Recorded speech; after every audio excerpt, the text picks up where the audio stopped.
We never showed Taylor on our big boards in our stadium. Really? Never. It was respectful. It's like, we're not going to do that. Like, we're not taking advantage of this relationship. Looks like the Swift-Kelce circus is spinning up again, and the first twist is a good one. First up, insiders say Travis shocked the Chiefs by asking them not to play Taylor's music when their romance began, wanting zero special treatment. And he's all about being a part of a team and not being separate. And he said, that separates me. Like, when we're playing a game, when we're in that stadium, it's about us. And next, Donna Kelce is diving into a brand new Christmas project while gearing up for the wedding of the year. And then, Kylie Kelce ends up blushing at the zoo after a zookeeper jokes about Jason's wood moment inspired by Taylor's song. Is he a redwood? It's a Japanese maple. My favorite. And so on. Travis's ex, Kayla Nicole, is spilling details about a chaotic date as she enters a new chapter. Fucking was holding me fucking hostage. I was literally like texting my girlfriend like, what, am I being punked right now? It literally was like the most perfect, cutest date. And then, Taylor's predicted bridesmaids list drops. And finally, she delivers an emotional Eras Tour speech that sends fans spinning. For being a part of the most thrilling chapter of my entire life to date. Travis Kelce's love story came with a surprising plot twist nobody saw coming. While fans were busy losing their minds over him and a certain global pop superstar going official, the man himself was quietly laying down some ground rules behind the scenes. And honestly, it says way more about him than any touchdown dance ever could. When Travis Kelce's romance with the world's biggest pop phenomenon first started heating up, he had one very unexpected request for the Chiefs front office. No Taylor Swift songs blasting through Arrowhead when she was in the building. Yep, insiders insisted he didn't want the stadium turning into a mini Eras Tour the moment he showed up with her. According to people close to the team, he felt that would have made him look like he was getting VIP treatment while his teammates were grinding it out, and he wasn't about to be that guy. Classic Kelce move, loud on the field, quietly strategic off it. He told the Chiefs president that playing her music during games would separate him from the squad, and that's when he's in the stadium. It's strictly about the team. And honestly, fair play. He wanted to keep the drama to Sunday Night Football, not the Jumbotron playlist. Travis, to his credit, is all about team, and he's all about the guys, and he's all about being a part of a team and not being separate. And he said, that separates me. Like, when we're playing a game, when we're in that stadium, it's about us, and I want it to be about us. The Chiefs front office kept things respectful too, refusing to milk the relationship even though having the most famous fan on the planet suddenly boosted their global spotlight like crazy. We never showed Taylor on our big boards in our stadium. Really? Never. It was respectful. It's like, we're not going to do that. Like, we're not taking advantage of this relationship. The team started seeing wild growths once Swift was spotted cheering in the stands back in 2023, but the organization kept insisting they weren't capitalizing on it. Still, nobody's denying that her presence definitely sped things up for the franchise. And speaking of things speeding up, Donna Kelce is shifting gears like she's starring in her own holiday blockbuster. Mama Kelce suddenly drops a Christmas surprise like it's the NFL draft for festive projects. She's teaming up with Google for something called the Gift Exchange. And honestly, the name alone sounds like the kind of movie you watch with hot cocoa and half your relatives snoring on the couch. She announced it with a shiny promo poster on Instagram, and fans immediately acted like they just discovered Santa has a LinkedIn profile. People close to her joked that this is basically Mama Kelce stepping back in front of the camera after years of choosing family over fame. And yeah, she's ready for her close-up. She's playing Carol Hall, the cozy mom energy character alongside Nikki Garcia and Taylor Kinney, who bring the Holly and Aiden holiday vibes. From the looks of it, Donna's character is the warm glue holding the whole cinnamon-scented story together. Nobody knows yet if this thing is a short film, a mini-movie, or a super fancy ad, but fans already treat it like the must-watch Christmas drop of the year. And of course, all this hits at a pretty symbolic moment. In a chat with Kylie Kelce on their podcast, Donna opened up about how she once trained to be a pilot before motherhood rerouted her flight plan. Imagine, Mama Kelce used to fly planes, and now she's flying straight back into showbiz like it's the most natural thing ever. She gave up aviation because raising kids and paying for expensive lessons just didn't match, but now she's finally getting her own moment to shine. And speaking of shining, Kylie Kelce is lighting up the Philadelphia Zoo like it's open mic night for unfiltered Mary jokes. Kylie strolls into the zoo for her podcast, fully innocent, fully wholesome, just planning to chat about animals. and instantly ends up in a conversation about tiger romance soundtracks and her husband's manhood. She stops by the tiger enclosure, meets a big guy named Wiz, finds out a new female tiger just arrived, and immediately the zookeeper starts hinting about future baby tigers like it's a reality show called Love Island Safari Edition. Kylie, being Kylie, doesn't miss a beat. She starts giggling her way through the whole thing. Her name is Rory. She just got here. I know, and it's a little like Love Island kind of situation here. Okay. Does she have a favorite? Is it Wiz? It's not Wiz. Then comes the moment. The zookeeper casually drops that they've been playing Taylor Swift's Wood to, set the mood for the tigers. Kylie actually chokes laughing and says that might do the trick, because if there's one song that can get mammals of all species flustered, apparently it's that one.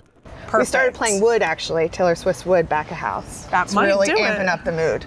And of course she brings up that infamous lyric, asking if the tiger is a redwood, which fans know is Taylor's not-so-subtle compliment toward Travis. Suddenly the whole zoo chat turns into the wildest crossover between Nat Geo and late-night comedy. Is he a redwood? But Maggie, the zookeeper, claps back with pure comedic precision, saying their tiger is more of a Japanese maple, instantly dragging Jason into the conversation even though he's nowhere near the zoo. Kylie just turns pink and starts laughing like somebody just handed her Jason's search history. Insiders swear she was trying to hold it together, but nope, the blush gave her away. It's a Japanese maple. My favorite. And speaking of things getting away from people, Kayla Nicole just revealed a date so unhinged it could have been written by a reality TV producer with too much caffeine. Kayla's been reinventing her whole playbook since her split back in 2022, deciding she's done with athletes and is now fishing in an entirely different pond. She's been exploring new connections, new hobbies, and new everything, but not even she was ready for the disaster-class date she recently spilled about on a podcast. It started out cute too. Sushi, music, card games, the whole Pinterest date starter pack. She said it felt like the kind of day you brag about in group chats because it makes everyone else's dating life look mid. One guy took me on a date to the park, like a picnic in the park. Hold on. Yeah, wait. I thought that was so romantic. And I've never done that in LA. He had sushi and a speaker to play music, a couple little card games if we wanted to play. Then the man invited her back to his place, and that's when this Hallmark afternoon turned into a psychological thriller. She said the guy pulled up YouTube instrumentals and suddenly decided he was the next big rapper, freestyling nonstop for almost 2 hours. 2 hours. We get back to his house, and he turns on YouTube instrumentals and starts freestyling for 2 hours.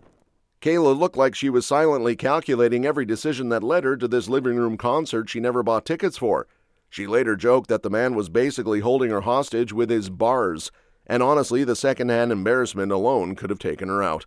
Was holding me fucking hostage. I was literally texting my girlfriend what am I being punked right now? It literally was the most perfect, cutest date. But the wild date actually lines up with her whole new mindset. She's embracing a fresh chapter, her own podcast, her revamped wellness line Tribe Therap, and new fashion opportunities.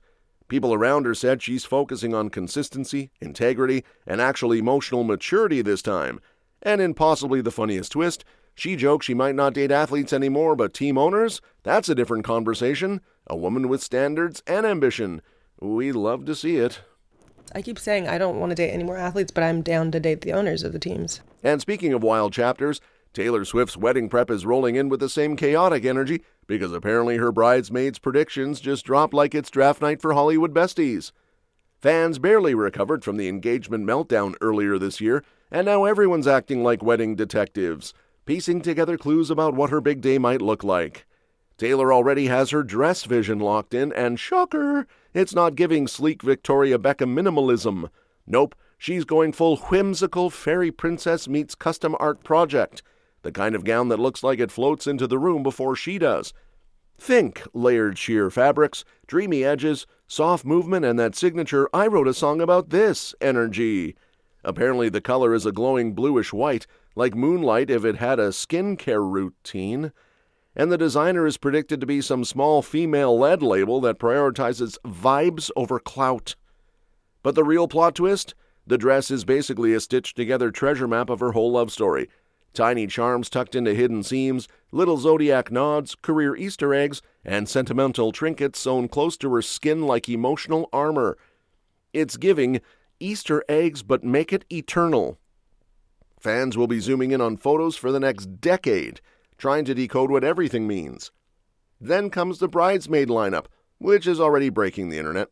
Instead of going full celebrity spectacle, Taylor's reportedly handing the maid of honor slot to her ride-or-die childhood friend Abigail, the friend who existed long before fame, stadiums, and men in helmets. After that, the star power kicks in. Selena Gomez is basically guaranteed a prime spot, bringing emotional support energy that could calm a hurricane. Their friendship has survived fame, exes, eras, and more plot twists than a telenovela, so of course she's in. Meanwhile, Taylor's reminding everyone she's still the reigning queen of emotional chaos because her new Eras Tour trailer just dropped and Swifties are spiraling like they heard a secret track. The teaser shows her final show in Vancouver and she's standing there in this sparkly blue fit, giving a speech so heartfelt it could make a brick cry. Insider said she thanked the crowd for being part of the wildest chapter of her life, and honestly, the stadium probably needed a hydration break after all the collective sobbing. I want to thank every single one of you. Then she hits them with the bombshell. The Disney Plus drop is getting a whole new acoustic set. Of course it is. Taylor can't just end a tour. She has to resurrect it with bonus content like a Marvel post-credit scene. We've had so long to prepare for the end of this tour. And we get to play one last show for you here tonight. They even show her at the piano in a purple gown singing Long Live. And it's giving, I'm emotional but also ethereal, deal with it. The trailer also flashes clips of her belting out Who's Afraid of Little Old Me and I Can Do It With a Broken Heart, because nothing says closure like screaming your trauma in glitter boots. And yes, the doc goes full behind the scenes. Rehearsals, road life, music industry chaos, and enough PDA with her fiancé Travis to make half the internet pretend they're happy for her while zooming in on screenshots. That's all for this video, folks. We'll see you next time.